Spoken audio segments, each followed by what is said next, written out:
വിശ്വാസത്തെപ്പറ്റി വിശുദ്ധ ഗ്രന്ഥത്തിൽ ധാരാളം ഉപമകൾ പറയുന്നു. രക്തസ്രാവക്കാരിയോട്, മകളെ, നിന്റെ വിശ്വാസം നിന്നെ രക്ഷിച്ചിരിക്കുന്നു. അവൾ യേശുവിനെ തൊട്ടാൽ സുഖം പ്രാപിക്കുമെന്ന് അവൾക്ക് ഉറച്ച ബോധമുണ്ടായിരുന്നു. ആ ബോധത്തിലാണ് യേശുവിനെ തൊട്ടത്. ആ തൊടലിൽ അവൾ സുഖം പ്രാപിച്ചു. ലാസർ മരിച്ച് 3-ാം നാൾ കഴിഞ്ഞു. കർത്താവ് ലാസറിനെ കാണാൻ വന്നു. ശവകുടീരത്തിൽ പോകാൻ ഒരുങ്ങിയപ്പോൾ അവൻ്റെ സഹോദരിമാർ അവനെ വിലക്കി. നീ പോകരുത്, 3 ദിവസം കഴിഞ്ഞു. അപ്പോൾ യേശു പറഞ്ഞു, നിങ്ങൾ വിശ്വസിച്ചാൽ ദൈവമഹത്വം ദർശിക്കും. അവൻ പോയി അവനെ ഉയർപ്പിച്ചു. യേശുവിനെപ്പറ്റി അടുത്തറിയാവുന്നവരാണ് ലാസറും ലാസറിൻ്റെ സഹോദരിമാരും. അവർ സംശയിച്ചു, വിശ്വാസം ക്ഷയിച്ചു. ഒന്നും അസാധ്യമായില്ല. നമ്മുടെ കർത്താവിന് ഒന്നും അസാധ്യമല്ല.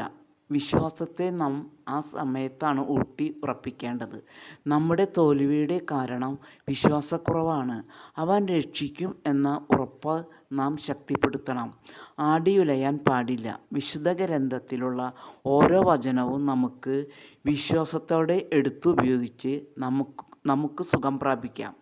ദൈവവചനം ഓരോന്നും ദൈവത്തിൻ്റെ ആത്മാവ് നിറഞ്ഞതാണ്. ആ പരിശുദ്ധാത്മാവ് നിറഞ്ഞ വചനം നാം എടുത്ത് ഉപയോഗിക്കുന്ന രീതിയാണ് മാറേണ്ടത്.